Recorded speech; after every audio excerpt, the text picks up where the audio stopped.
अस्सलामुअलैकुम। मोहम्मद अज़हर सिद्दीक अपने programme political diaries के साथ हाजिर खिदमत है। चीज़ें तो मैं आपको हमेशा कहता हूँ बहुत ही, और रोज़ाना ही डेवलपमेंट बहुत है। जब डेवलपमेंट होनी है तो आप तक बतानी है। वामों का किस्सा जो छिड़ गया और वो जो हाल हुआ, और वो इस हद तक पाकिस्तानी वज़ीर-ए-आज़म के साथ फेस करना पड़ा ना। ये देखिए, प्रॉब्लम ये है कि जो कौम है ना, वो कौम ऐसी चीज़ों को भूलती नहीं है, वो याद रखती है।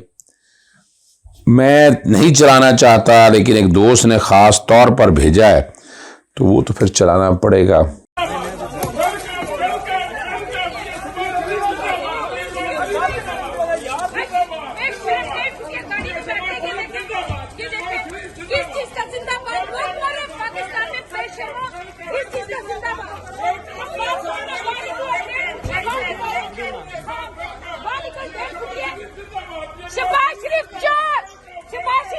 गाड़ी में बैठा हुआ चोर बेशरम फकीर पाकिस्तान की बर्बादी की वजह शहबाज शरीफ, पाकिस्तान की बर्बादी की वजह तुम पाकिस्तान की बर्बादी की वजह मां बहनें उठवा रहे हो तुम बेशरम। ये जेठ फुटिया मां बहनें उठवा रहे, ये पाकिस्तान की मां बहनें उठवा रही है। ये डेढ़ फुटिया बेशरम ये गाड़ी में बैठा जा रहा है, डूब के मर जाओ तुम बेशरम। ये बेशरम यहाँ से निकला है, माँ बहनें उठवा रहे हैं, ये सियासत कर रहे हैं। ये 1.5 फुटिया दफा हो गया यहाँ से। आप देख लीजिए, सारे लोग यहाँ पे मौजूद है।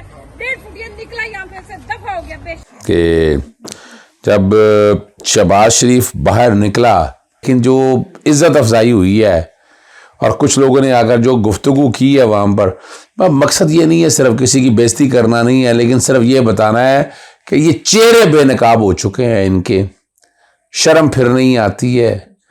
बता रहे हैं IMF से पता नहीं क्या कर देना है, क्या तीर मार देना है, तीर क्या मारना है, मुंह छुपाने के लिए जगह नहीं मिल रही इनको। और पाकिस्तान की इकॉनमी का जो हाल कर दिया इन्होंने, ये सारा कुछ रिकॉर्ड का हिस्सा है आपको। और जस्टिस काजी फाइसा का जो डाइसेंट नोट है या इख्तलाफी नोट है, अरे लोग बड़े सवाल उठा रहे हैं उसके ऊपर और बता रहे हैं कि जस्टिस काजी फाइसा का जो बताया जा रहा था पता नहीं क्या हो जाएगा, ये हो जाएगा, वो तो नजर आ रहा है कि नहीं भाई, तो हालात ही कुछ और है। उस पर गुफ्तगू करनी है। लाहौर हाई कोर्ट में जो वकला के कन्वेंशन में हंगामा रही, और उसमें वकला ने कहा कि तहरीक अदम एतमाद जो है, सॉरी तहरीक जो है ना वकला की, वो ये नाकाम नहीं होगी। अच्छा, ये मैं जो कि तारीखी तौर पर वकला की सियासत को जानता हूँ, प्रोफेशनल ग्रुप अपनी जगह खड़ा है। हामिद खान ग्रुप की बात हो रही है, वो किसी आमरीत को सपोर्ट नहीं करते हैं, ये तारीखी बात है। और दूसरी तरफ आसमान जहांगीर कहने को तो वो यही कहते थे कि आमरीत के क्या इस तरह के हम सपोर्ट नहीं करते आए हैं, लेकिन तारीख कुछ और बताती है। और तारीख दबती नहीं है, तारीख रिकॉर्ड का हिस्सा है।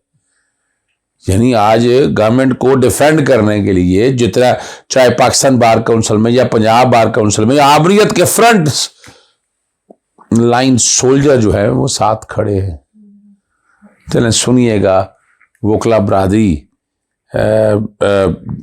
साबका सदर हाईकोर्ट बार शफकत महमूद चौहान ने और बाकी जो लोग सामने आए, उन्होंने क्या बातें की। इसलिए बदमाशी हो रही है। मैं बताता हूं कि बार कौंसिल क्या कर रही है। आज जो मिलिट्री कोर्ट्स की बात होती है, बार कौंसिल उसको सपोर्ट क्यों करती है? मैं बताता हूं, मैं बताता हूं, मैं बताता हूं।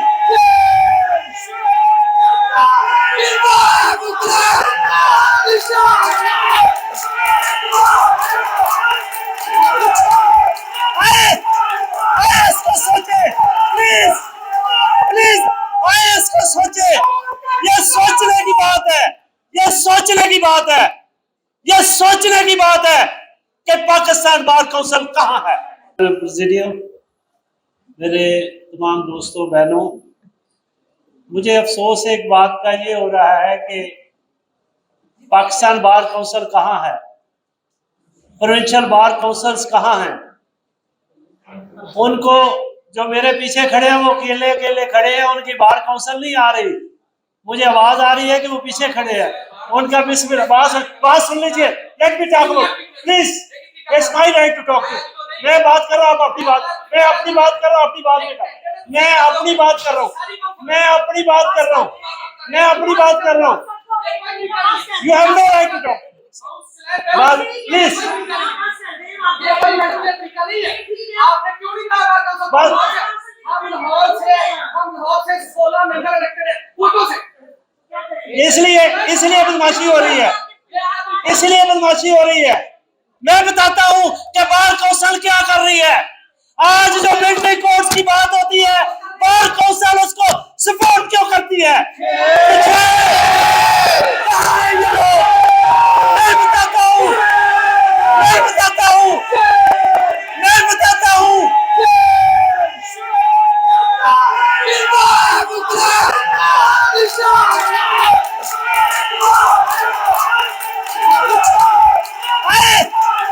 इसको सोचे प्लीज, प्लीज इसको सोचे। ये सोचने की बात है, ये सोचने की बात है, ये सोचने की बात है कि पाकिस्तान बार काउंसिल कहां है, उसने क्या किया, उसने आज तक क्या कहा। ये मैं, लोग कहते हैं काउंटिज्म, मैं नहीं कहता, मैं कहता हूं वो हमारे नुमाइंदे हैं। मैं पाकिस्तान बार काउंसिल का मेंबर हूं। किसी शख्स में ये जुर्रत नहीं है कि वो आज उठकर ये कहे पाकिस्तान में ला इलाहा है, कानून नहीं है, जंगल का कानून है। अगर आज बार काउंसिल्स वो प्रोविंशियल हो या फेडरल हो, अगर वो आगे नहीं बढ़ेगी तो ये समझ लीजिए ये हम मुजरम होंगे। हम मुजरम हैं कि हम रूल ऑफ लॉ के लिए आगे नहीं बढ़ रहे।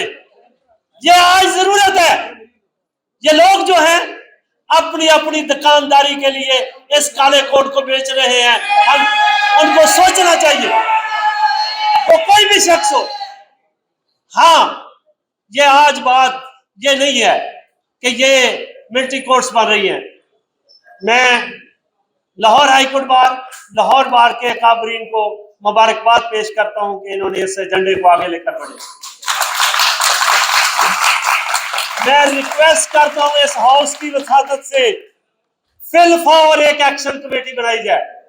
साबिक सदूर सुप्रीम कोर्ट बार, साबिक सदूर लाहौर हाईकोर्ट बार और बड़े बुजुर्गों के साथ एक एक्शन कमेटी बनाएं जो कल से इस पे काम करे।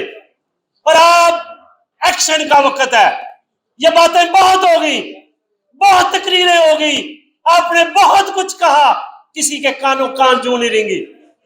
इधर बैठे हुए हमारे जजेस साहिबान, उनको एहसास नहीं हो रहा, वो शायद महसूस कर रहे हैं वो कमजोर हैं।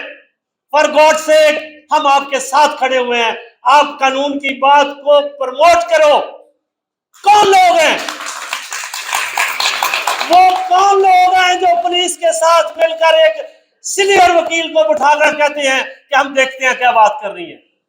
समाइल उनका बड़ा शेमफुल है, वो बड़े मजाका खेज तरीके से वकला पे हंसते हैं। वो कौन लोग हैं नहीं बताया जाता, अदालतों में बताएं। मैं लाहौर हाई कोर्ट बार को कहता हूं file for writ petition file करें। जितने वकला अरेस्टेड हैं उनके केसेस के समेत उनको हाई कोर्ट में पेश किया जाए। अगर आज ये काला कोर्ट नहीं उठेगा, अपने कोर्ट का हक तहफ़्फ़ुज़ नहीं कर सकते, तो हमारे में एक जरा बर नहीं को बात होगी कि हम किसी की वकालत कर सके। मैं किस मुंह से किसी की वकालत करूंगा कि कानून ये होता है? मैं किस मुंह से वकालत करूंगा कि आपकी बेल ऐसे होती है, जब तक आप अपने काले कोट को तहफ़्फ़ुज़ नहीं दे सकते। पाकिस्तान का मतलब क्या? ला इलाहा इल्लल्लाह, ला इलाहा इल्लल्लाह, ला इलाहा इल्लल्लाह। काला कोट, काला कोट, काला कोट का, काले कोट का। मैं साउथ की वसादत से सर आप सबको रिक्वेस्ट करता हूं, इसको एक जामे प्रोग्राम दें। बार काउंसिल्स को भी लेटर लिखे, तमाम बार काउंसिल्स को लेटर लिखे और वो आए बैठे। मैं पाकिस्तान बार काउंसिल को इस हाउस की वसातत से मैं लेटर भी लिख रहा हूँ, इस हाउस की वसातत से कहना चाहता हूँ उसके ऊपर पूरे पाकिस्तान में कन्वेंशन करें इमीडिएट। हम बाकायदा इसके लिए प्रोटेस्ट लॉन्च करें, जो कि यहाँ कमरे के अंदर नहीं बल्कि सड़क के ऊपर हम बाकायदा एक एहतजाज रिकॉर्ड कराएं, दुनिया को बताएं कि हम कानून के साथ हैं, कानून के लिए लड़ेंगे, कानून के लिए मरेंगे। और जुडिशरी को हम कहना चाहते हैं, फॉर गॉड सेक आप पहचाने, आपको अपना पहचाने की बहुत जरूरत है। आज आप पे सवालात उठ रहे हैं, हालात तो लोगों के पहले ही मखदूश हैं, केसेस के हालात पहले ही मखदूश हैं। कानून के साथ हैं, कानून के लिए लड़ेंगे, कानून के लिए मरेंगे। और जुडिशरी को हम कहना चाहते हैं, फॉर गॉड सेक आप पहचाने, आपको अपना पहचाने की बहुत जरूरत है। आज आप पे सवालात उठ रहे हैं, हालात तो लोगों के पहले ही मखदूश हैं, केसेस के हालात पहले ही मखदूश हैं। अब जो रूल ऑफ लॉ की बात है तो आपकी तरफ दुनिया देख रही है, प्लीज कम फॉरवर्ड और इसको आप सही इंप्लीमेंट करें। बहुत शुक्रिया, थैंक यू वेरी मच। मैं और भी वो सिराजुद्दौला साहब के दौर का मीर जाफर और सादक के हवाले से बड़ी तफसीली बात करना चाहता था, वो बड़ी लंबी कहानी है, वो ज़्यादा वक्त लग जाएगा। चलें शॉर्ट सी मैं आपके सामने, बीबीसी में छपी है ये आज। वो शख्स जिसके वहशियाना कत्ल के बाद हिंदुस्तान पर अंग्रेज़ों ने 180 साल तक राज किया। ये पुरानी एक 3 जुलाई 2020 की ये लगाई है। आज से तकरीबन 266 साल कबल 12 बरस सगीर में प्लासी के मुकाम पर होने वाली जंग ने यहाँ अंग्रेज़ों के कब्जे गिरा हमवार की थी, लेकिन सदियों बाद भी इस जंग में शामिल किरदारों की बाज़गशिश किस्से खित्ते की सियासत में सुनाई देती है। इस ज़मन में आज ये तहरीर दोबारा पेश की जा रही है। वो जिक्र करते हैं 23 जून 1757 को प्लासी की जंग हारने के बाद सिराजुद्दौला ऊंट पर भाग निकले और तुलुए आफ्ताब के साथ ही मुर्शिदाबाद पहुंचे। अगले दिन रॉबर्ट क्लाइव ने मीर जाफर को एक नोट भेजा जिसमें कहा था कि मैं आपको इसकी फतह पर मुबारकबाद देता हूं, ये फतह मेरी नहीं है, मुझे उम्मीद है कि आपको नवाब बनाने का ऐलान करने का इजाज़त मुझे हासिल होगा। इससे पहले सुबह सवेरे घबराहट और थकावट का शिकार लगने वाले मीर जाफर बरतानवी कैंप में अपनी मौजूदगी दर्ज कर रहे थे तो बरतानवी फौजी उन्हें कर्नल लाइव के खैमल में ले गए। कर्नल जो लाइव है ने मीर जाफर को मशवरा दिया कि वो फौरी तौर पर दारुल हुकूमत मुर्शिदाबाद की तरफ कूच कर जाएं और उस पर कब्जा कर लें। उन्होंने कहा किया कि मीर जाफर के साथ उसके कर्नल वाइस भी जाएंगे। क्लाइव मरकजी फौज के साथ उनके पीछे आ गए और फिर मुर्शिदाबाद तक पहुंचे। 3 दिन लगे। रास्ते में सड़कों पर छोड़ी गई तोपें, टूटी हुई गाड़ियां और सिराजुद्दौला के सिपाहों और घोड़ों की लाशें मिली।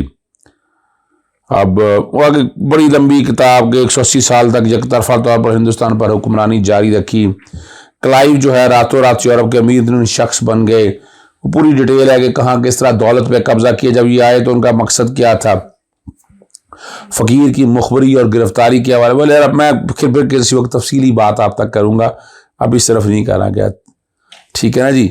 और तलवारों और खंजरों से मारा गया ये वो बताया गया है। और फिर सिराजुद्दौला की मसखुदा लाश को जो है ना हाथी पर रखकर घुमाया गया और ये उनकी शिकस्त का सबसे बड़ा जो है वो सबूत है। इस दरिंदगी के सफर के दौरान इस हाथी के मुहावत ने जानबूझकर हुसैन कली खान के घर के सामने हाथी को रोका। 2 साल कबल इस हुसैन कली खान को सिराजुद्दौला ने कत्ल करवा दिया था। यहाँ पर सिराजुद्दौला की लाश से खून के कुछ कतरे उसी जगह गिरे जहां कुली खान को कत्ल किया गया था। अब आगे मीर जाफर का जवाल के प्लासी की जंग जीतने के 1 साल के अंदर ही मीर जाफर का जलवा कम होने लगा। कुछ अर्सा कबल तक मीर जाफर की वकालत करने वाले क्लाइव ने उन्हें दी ओल्ड फूल यानी बेवकूफ बुढ़ा और उसके बेटे मिजान को the worth less young dog यानी एक बेकार नौजवान कुत्ता करार दिया। सुस्ती नाली और अफीम ने मीर जाफर को यकसर तब्दील कर दिया था। 11 नवंबर 1758 को क्लाइव ने जॉन पैन को एक खत लिखकर कहा था कि जिस शख्स को हमने तख्त पर बिठाया वो मगरूर, लालची और बात बात पर गाली देने वाला शख्स बन गया। अपने इस रवैये की वजह से वो अपने अवाम के दिलों से दूर होता जाता। और मीर जाफर ने फिर बंगाल को बर्बाद कर दिया और 300 से जायद जो है ना ये जो बातें हैं। अब आखिर में लिखते हैं कि मीर सिराजुद्दीन दौला के ख़ानदान के मारे गए लोगों की एक फहरिस्त रखता था और उसमें ख़ास नोटबुक में अपनी जेब में रखता था। जल्द ही उस फहरिस्त में मरने वालों की तादाद 300 हो गई और लोगों के कत्ल के बारे में सुना तो उसने कलकत्ता भेजने वाली अपनी रिपोर्ट में लिखा कि कोई भी दलील इस विलन को करतूतों पर पर्दा नहीं डाल सकती। मुझे ये कहने के लिए माफ़ किया जाए कि इस शख्स को हमारी हमायत किसी भी तरह से जायज़ नहीं हो सकती। ये वो सारी कहानी है जो आप तक बताना ज़रा ज़रूरी है। और यहाँ साथ ही वो शुरू में तो आपने वो बात देख ली है, मैं आपको ले चलता हूँ वकला के हवाले से मैंने आपको बता दिया। अब मैं ले चलता हूँ जो सेपरेट नोट है, बड़ा लंबा चौड़ा को 30 सफ़ों पे है। सिविलियन के फौजी अदालतों में मुकदमा भेजने के बाद नोट जारी कर दिया, 30 सफ़ात पर मुश्तमिल है। अदालत में पढ़ा गया नोट जारी किया उन्होंने। जस्टिस काजी फैज़ा का नोट सुप्रीम कोर्ट की वेबसाइट पर जारी किया गया था। किस लिए नोट रखा हुआ था, ये वेबसाइट पर क्या बनता है, क्या इसमें ऐसी ख़ास चीज़ थी? और उर्दू और अंग्रेजी में जारी किया गया। इंक्वायरी कमीशन की जानिब से, अब देखिए इंक्वायरी कमीशन की जानिब से सुप्रीम कोर्ट में जमा कराए गए जवाब की कापी भी, यानी एक जज जो सुप्रीम कोर्ट का इंक्वायरी कमीशन का जवाब का क्या ताल्लुक है? एक एग्जेक्टिव एक्शन है, एक क्लर्क सिर्फ ये काम कर रहे होते हैं, और क्या करना है उसने? आपने रिपोर्ट लगा के क्या साबित करना चाहती है? ये माइंड सेट बता रहा है एक जज का। और चीफ जस्टिस के बेंच से अलग होने के हवाले से 17 मई को लिखा गया लेटर भी जारी किया गया। सुप्रीम कोर्ट के प्रैक्टिस एंड प्रोसीजर एक्ट का नफाज सिर्फ चीफ जस्टिस दूसरे जजेस पर होता है। भाई आप भूल गए हैं, ये तौहीन अदालत है और जज के ऊपर भी तौहीन अदालत लग सकती है। ये मैं बता चुका हूँ आपको पहले भी, मैं दोबारा दोहराता हूँ। ये मिसकंडक्ट में अलहदा आता है और फिर ये दूसरा मामला ये है। और वो बहुत सी अब बताने की जरूरत नहीं है। और वो कहते हैं कि सिमत बात दुरुस्त रखा जाए। तो पहले जितने लोग थे वो सारे क्या थे जी? यानी पहले सुप्रीम कोर्ट में इतनी जज तारीख भरी पड़ी है, एक आदमी ये समझे कि मैं सबसे बढ़कर हूं, ये कैसे हो सकता है? और यहां बात करते हैं जी, मैं खुद को मिलिट्री कोर्ट से अलग नहीं कर सकता। लोग बहुत सवाल उठा रहे हैं और सवालों का जवाब इन्हें खुद ही देना है, वरना तारीख तो बड़ी पड़ी है। सरीना ईसा जी के बारे में ना, जरीना मॉन्स्ट्रेट खोसो जो जदादें ली गई, जज के दौरान ली गई, कोई मनी ट्रेल नहीं है आज भी। FBI की रिपोर्ट है। तो ये तारीखी तौर पर याद है कि उस वक्त जस्टिस गुलजार साहब अगर लार्जर बेंच ना इस तरह बनाते तो ये जो मनी ट्रेल, दो नवाज शरीफ और उसके हवाले से जो जस्टिस काजी फैज़ा के बारे में वो एक बात मुश्तरक जो आती है ना, कि जब उनसे मनी ट्रेल पूछी जाती है तो मनी ट्रेल देने के लिए कोई तैयार नहीं होता है। और ये टैक्स की आज भी रिटर्न उठाकर देख लें, टैक्स का उनका डाटा आज भी उठाकर देख लें, उनके मैसेज के हवाले से बात हो रही है। एक्सप्लेनेशन नहीं है, पैसा कैसे बाहर गया यहाँ तक, वो वाइट पैसा नहीं है। और जब वाइट पैसा नहीं है तो एसेट बियॉन्ड मीन का केस नैब का सेपरेट बनता है। बातें बड़ी हैं, आज तक तो बना लेते ये, इसको हुकूमत को रोका था लेकिन नहीं कुछ भी किया। इजाज़त चाहता हूँ। अस्सलाम वालेकुम, अल्लाह हाफ़िज़, पाकिस्तान जिंदाबाद।